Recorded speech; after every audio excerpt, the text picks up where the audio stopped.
Hello and welcome to Must Read Fiction, a place for people who know that life is better with a novel in hand. I'm Erin Popelka, and I'm so delighted to be here today with author Sofía Segovia. Welcome. Hi, Erin. How are you? I am so well. Thank you so much for being here today. So, a little bit about Sofía Segovia. She was born in Monterrey, Mexico. She studied communications at Universidad de Mexico, thinking mistakenly that she would be a journalist. But fiction is her first love. Her novels include Huracan and Peregrinos, and just translated into English, The Murmur of Bees, this beautiful book I have right here, which was named a literary discovery of the year by Penguin Random House and book of the year by iTunes. So I am so excited to get started right there. Sofía Segovia, please tell me about The Murmur of Bees. Well, I'm just having a party here, and now I'm glad you're here. I'm glad I'm with you to celebrate. This is the launch date for The Murmur of Bees, and I'm so excited because this has been a long wait. A long wait, and so, I've been so anxious for today. And well, now I'm just waiting for things to happen around the book. Fantastic. Well, happy launch date. Yes. So Thank this you. book comes out in English today. Today is April Today. 15th. So tell me about the story. Tell me about the novel. Well, I wrote it with such passion because it's situated here in Mexico, but just not the whole of Mexico. It's in the northeast of Mexico. And it's very funny that Mexico tells its history just like a one-story deal. Just one way to be good or evil, one way to be right and wrong, just one story. And the northeast of Mexico is never told in that narrative. Never. And I'm from the northeast of Mexico, so I'm never in the history books or my people, right? And so this was a way to have literature fix that wrong, because I think literature goes a long way to make us see the real deal, right? Maybe it's fiction, okay, it's fiction, but sometimes we have to go into fiction to understand the reality, right? So that's the passion that went into this, writing this. And so I wanted to invite the whole of Mexico and the Northeast to remember. And there's this all symbolism for remembrance here. And it's been what's going on with this book around the world. People in Spain tell me, I remember after reading this book. It doesn't matter where it's situated. It's just that it's a human story, a very, very old human story about trying to love your family and protect it and trying to have the next generation survive. Because what's happening here is the Mexican Revolution. And the Mexican Revolution happened in a way that the northeast of Mexico wouldn't understand what the deal was, right? And and I wanted to portray that just confusion, what's going on. And the thing is, this family, they just love their family. This couple, the Morales, just want to bring up their kids and do their thing and work, and they have this love for family, for the land. But one day, Nana Reja disappears. The old nanny, she's ancient. Nobody knows how old, but she disappears, and they think, oh, maybe a bear swallowed her whole. But no, she comes back with a baby in her arms, and the baby is so special, and it comes covered in a blanket of bees, and it has, it doesn't have a mouth. So now we can say maybe he has the cleft lip or whatever. It's just 1910, and they wouldn't know how to say this. It's just like superstition arises, right? And there are people who say maybe he was touched by the devil or kissed by the devil, but the family sees beyond that, takes the boy in, and they don't know what they just brought in their home. This boy is so special, and he comes to change their destiny. He comes to change not only the destiny of the family, but of the land, because the bees won't leave him, won't ever leave him, and they become his teachers, and their sisters and brothers, and his guides, and they change. They want a change in this land, and this boy who awakens such superstition and hate because he's so different, also awakens this amazing deep love from the family. And he was just such an amazing character to write. And he doesn't speak, he is quiet, but he has such a powerful voice that really, really spoke to me through even today. I try to go out and think like Simonopio would think, and try to be aware like Simonopio would be aware. The thing is that revolution comes into the family, into their midst, and Simonopio is there to try to find a solution to all their problems. And he will try, but he sees some things through the gift his bees give him. But this is the adventure. Will he? Will he not? What will he be able to save? So it's a very, very human story. It's a story, yeah, placed in one place, in one moment in history, but it's more about the human condition and the human experience of trying to save the love of family, the family, the future, trying to save that. It's about the love for the land, and it's also about a big, big hateful act that might change everything, that might ruin everything for the family. So there's this duality in the story. Oh, so beautiful. Both very broad in scope in terms of the historical context and the revolution, and also very intimate, the story of a family and this one little boy. Well, thank you for exploring that. And yeah, the thing is, I don't care. I'm sorry, I don't care very much about dates or numbers in historical data per se.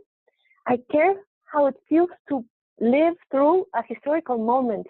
And that's what literature does for us. It brings it home, right? And that's how we can say, okay, this happens in Mexico, but it could happen anywhere, no? It can happen anytime too. So I love that. That's beautiful. That's really beautiful. And as you mentioned, the story also has an element of magical realism to it, certainly with this question of the bees and the question of that involvement. So tell me a little bit more about the magical realism in the story and what appeals with magical realism in your own writing. Why does that appeal to you? Well, it came as a surprise, actually. The magical realism, they say it's magical realism. I never thought about it while I was writing, because I think magic realism cannot be attained when you plan it. It has to come. It has to come, or it feels contrived, maybe. And what happened here was that there was this nanny that got up from her rocking chair after many, many years of never getting up. She walks a long way to pick up a little boy, a baby, and he was covered in bees. And that's where this triumvirate of magic, this triangle of magic happens. And I think it's a magic that was born from them, not from me. It was just like, okay, I'm here to obey. There's magic there, and I had to follow through. And what I found, I didn't know I was going there, but what I found was this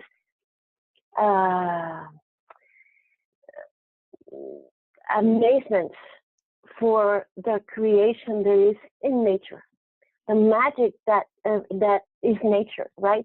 The magic that are the bees in real life. I mean, Simonopio can do nothing that the bees can't do in real life. The bees can see further than the horizon. And what is that? Looking into the future. And the bees can see life in a spirit type of way, because they can see everything. And that's what they transmit to Simonopio. But the bees have something they want done for this land. And what they want is life, a different kind of life. So they make Simonopio a part of their swarm. And he is there to try to attain that plan they have for this land they want, and make it real. And so they bring him up and help him be ready until the time comes when he has to go out and try to do it for them. But the thing is, the Nana Reja is there also, and she became for me a symbolism of the earth, and the nurturing of nature. That life has to go on. Nature makes sure that life is there always to be lived. And so, well, sometimes I thought, I think I am writing like a new mythology for the northeast of Mexico. I'm not sure, but it was beautiful. The experience of writing that, of finding also this newfound, it is a newfound love for bees.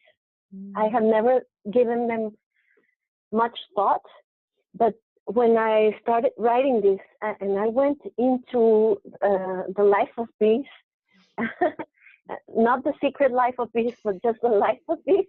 Yes. I was like, they're magic. They're absolutely magic. And Simonopio started to become like them and have these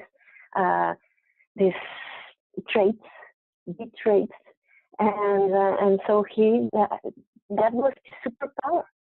Bees are like superheroes, right? they make sure there is life. There is, and absolutely. Yeah. Uh-huh. We So are magic lost in without that. bees. Yes. Absolutely, yeah. And that's the conclusion. It didn't start it out that way. I just needed somebody to save the little baby, and then I realized they don't want to leave the story. And no, I don't want them to leave the story. They're here for a purpose. Let's see what the purpose is. And it was a wonderful purpose. Oh, beautiful, beautiful. Well, thank you for going down that journey for us that now we get to enjoy through the Murmur of Bees. My next question for you is, so I read that the Murmur of Bees was also inspired by stories that your grandfather told you. And I was wondering if you'd be willing to share a story or two that helped inspire the novel. Well, yeah. There's this, my grandfather was from Linares, where the story takes place. And he had to live with his family, he took kids in tow, to Monterrey because he wanted to survive. So this is a story I know, but the story actually that in the Murmur of Bees is fiction. It's just that my grandfather did tell all these little stories, and they were so funny, and we all laughed, and we still laugh. He died when I was 9, but my father still tells them this little like capsules about life in Linares, the life before, the life as a farmer or whatever. And it was so funny for us because we live in a big city and everything. And as I was writing, I came to understand my grandfather, because between all these anecdotes that made us laugh, there were big pockets of silence. He never ever spoke about what hurt, when you have to leave your land and your roots, and he never spoke about that. So that's a big thing in this story. It's trying to see what it feels like, understanding my grandfather and how our destinies changed. But for example, the name of Simonopio, Simonopio the baby, it's a very strange name even in Spanish. it's like it was like a nickname he gave to one of his field hands sons when the little boy was sick. And so he used to say that he saved Simonopio's life by placing a synapse among him. And so he said he cured him of a pneumonia or something just by a plaster of mustard or something. And so it was like, that was funny for us. And in the book, I didn't know I was going to write about a boy named Simonopio, actually. It's just that Nana Reja had to find a name at the last minute for a boy who was maybe dying and needed to be baptized. And she came into my memories and took out the name Simonopio. And the other characters even go, "Are you sure, Nana? Let's find another name or whatever." And she said, "No, Simonopio." So his name is Simonopio. And it's okay. I know it has roots in the name of Simon. And you know, when I published the book, and Simonopio had become this super powerful boy of the bees that also becomes this teacher for us, for me. He became a teacher for me, like a guru, to have me remember and to have me listen, not only what is around me, but everything with my skin, with my eyes, trying to be aware.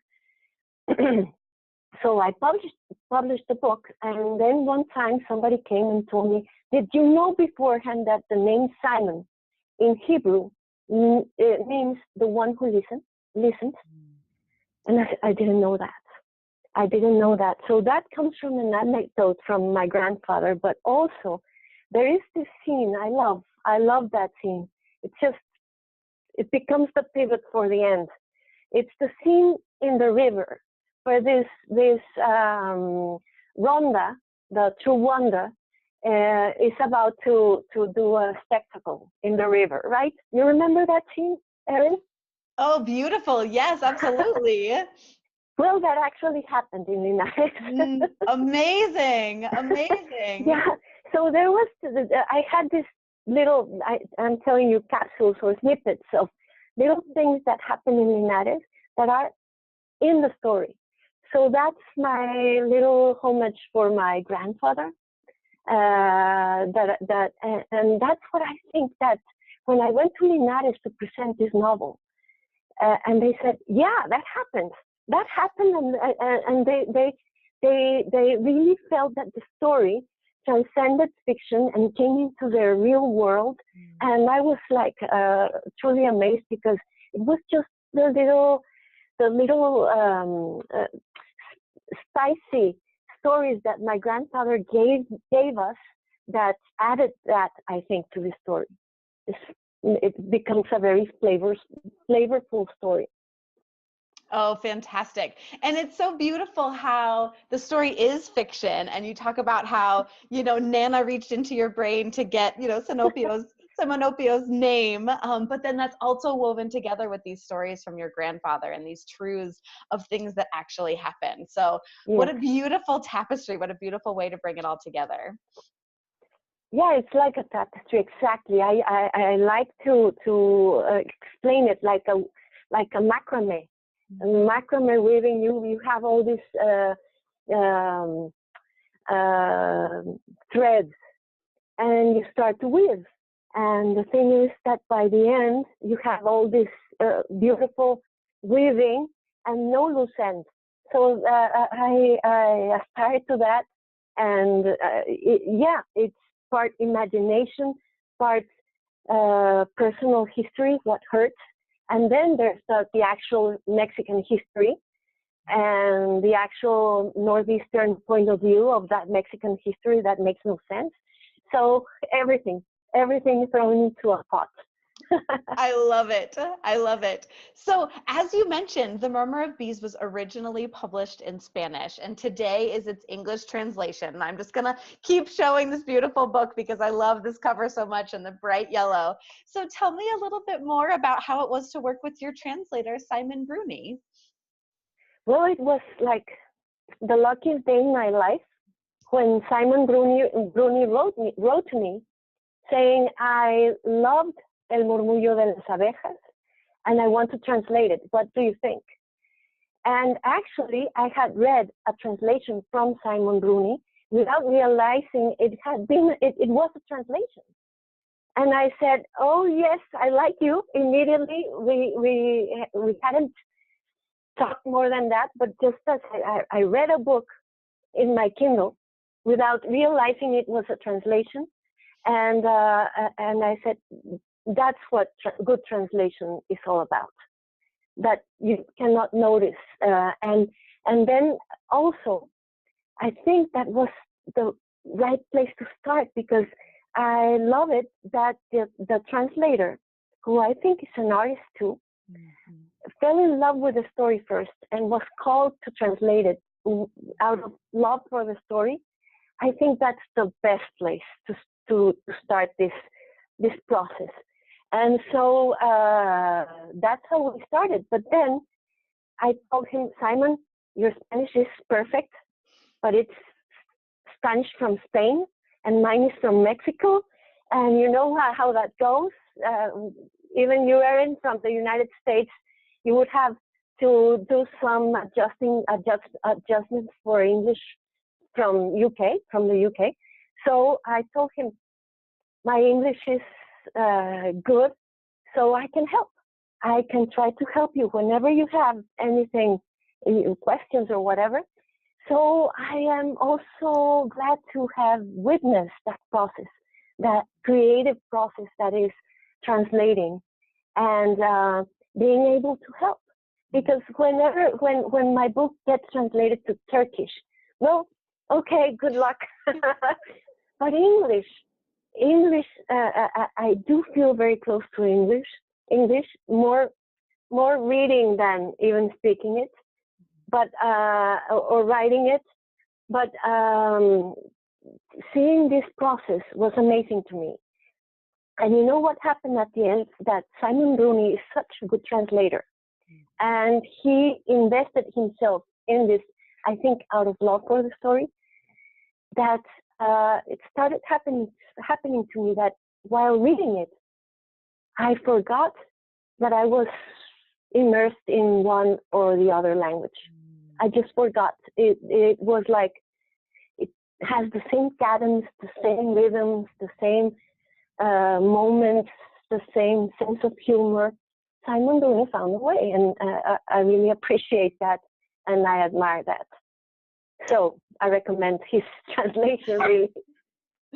Those are my dogs barking. Oh, hello. we are dog friendly here at Must Read Fiction. So yeah, that's great. That's great. I always have my dogs, but I have a new puppy right now, and well, trying to take care of it. Congratulations on the new puppy. And yes, new puppies do make for a lot of work. That's true. Yeah, and they make noise when they're not supposed to. I'm sorry. That is okay. That is okay. So I'll knowing that you have a puppy that needs attention, I'll wrap up with one last question. No. Yeah. So Must Read Fiction is a largely American audience. And so I just wanted to ask you, is there anything that you would like American readers to know about Mexico or about Mexican literature? Well, Mexican literature is happening. It's happening. It's strong. But the thing is, what I want them to know the most is the same thing I want Mexico to know, that we are not a single story. Know that Chimamanda Ngozi Adichie, I'm not sure if I'm pronouncing her name, I'm sorry, Chimamanda. The TED Talk, yes, it's so wonderful. And well, I had written El Murmullo de las Abejas when I listened to that TED Talk, and I was, yes, that's what I mean. That she was saying what I wanted to say. Here in Mexico, we have this one story and it's so dangerous, and it's so cruel and so unfair. And right now, okay, come on. Oh, I love it. Oh, my word. That's She's so beautiful. adorable. Hello, puppy. Hello. But the single story, it's so unfair because it leaves out every other story. And so right now, I think there is this idea of the one Mexican story that is being told in the States. And to me, it would be very important to let you know there are many stories to Mexico, and there's nothing better than getting to know each other, right? We're neighbors, and I think literature is nothing else. It's not the government. Literature really, really is the best visa and the best border eraser and the best way to, we have a saying in Spanish that says, when speaking, people get to know each other. But I do think that when reading, people get to feel each other. And so that's my invitation to your audience, is to dare to go across the border, to travel to my little piece of the world, little part of the world, little corner, and really get to know other ways to know Mexico. And while reading a beautiful story. Oh, that is absolutely lovely, and the perfect place for us to close on. So must readers, please do read to feel each other and to cross the border. Please do check out the Murmur of Bees. And Sofía Segovia, thank you so very much for taking the time to speak with me today. Thank you, Erin. Thank you for reading the Murmur of Bees and for your time. Thank you very much. Oh, truly my and pleasure. And to your audience. Bye-bye. Bye.